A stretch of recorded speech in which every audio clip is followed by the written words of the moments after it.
दशकं 90 भृगुमुनिमोहिनी अम्बरीषादिवृत्तेषु अयि तव हि महत्त्वं सर्वशर्वादिजैत्रं स्थितमिह परमात्मन् निष्कलार्वागभिन्नं किमपि यदवभातं तद्दिरूपं तवैव मूर्तित्रयेश्वर सदाशिवपञ्चकं यत् प्राहोपरात्मवपुरेव सदाशिवोऽस्मिन् तत्रेश्वरस्तु स विकुण्ठपदस्त्वमेव त्रित्वं पुनर्भजसि सत्यपदे त्रिभागे तत्रापि सात्विकतनुं तव विष्णुमाहुः दाता तु सत्त्वविरलो रजसैव पूर्णः सत्त्वोत्कटत्वमपि चास्ति तमो विकारचेष्टादिकं च तव शङ्करनाम्नि मूर्तौ तं च त्रिमूर्त्यतिगतं परपूरुषं त्वां सर्वात्मनापि खलु सर्वमयत्वहेतोः शंसन्त्युपासनविधौ तदपि स्वतस्थो त्वद्रूपमित्यतिदृढं बहुनः प्रमाणम् श्रीशङ्करोऽपि भगवान् सकलेषु तावत् त्वामेव मानयति यो न हि पक्षपाती त्वन्निष्ठमेव स हि नाम सहस्रकादिव्याख्यद्भवस्तुतिपरश्च गतिं गतोऽन्ते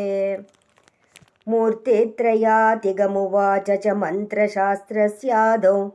कलाय सुषमं सकलेश्वरं त्वां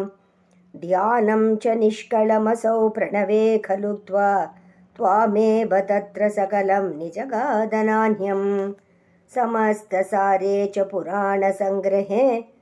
विसंशयं त्वन्महिमैव वर्ण्यते त्रिमूर्तियुक्सत्यपदत्रिभागतः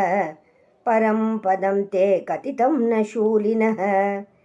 यद्ब्राह्मकल्पमिह भागवतद्वितीयस्कन्धोदितं वपुरनावृतमीशधात्रे तस्यैव नाम हरिशर्वमुखं जगाद श्रीमाधव शिवपरोऽपि पुराणसारे यस्वप्रकृत्यनुगुणा गिरिशं भजन्ते तेषां फलं हि दृढयैव तदीयभक्त्या व्यासो हि तेन कृतवान् अधिकारिहेतोः स्कान्दादिकेषु तव हानिवचोर्तवादैः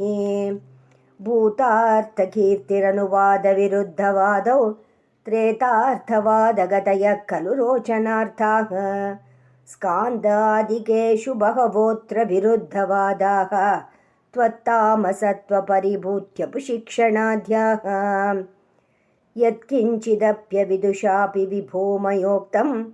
तन्मन्त्रशास्त्रवचनाद्यभिदृष्टमेव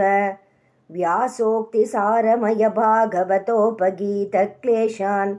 विधूय कुरु भक्तिभरं परात्मन् सर्वत्र गोविन्दनाम संकीर्तनं गोविन्द गोविन्द।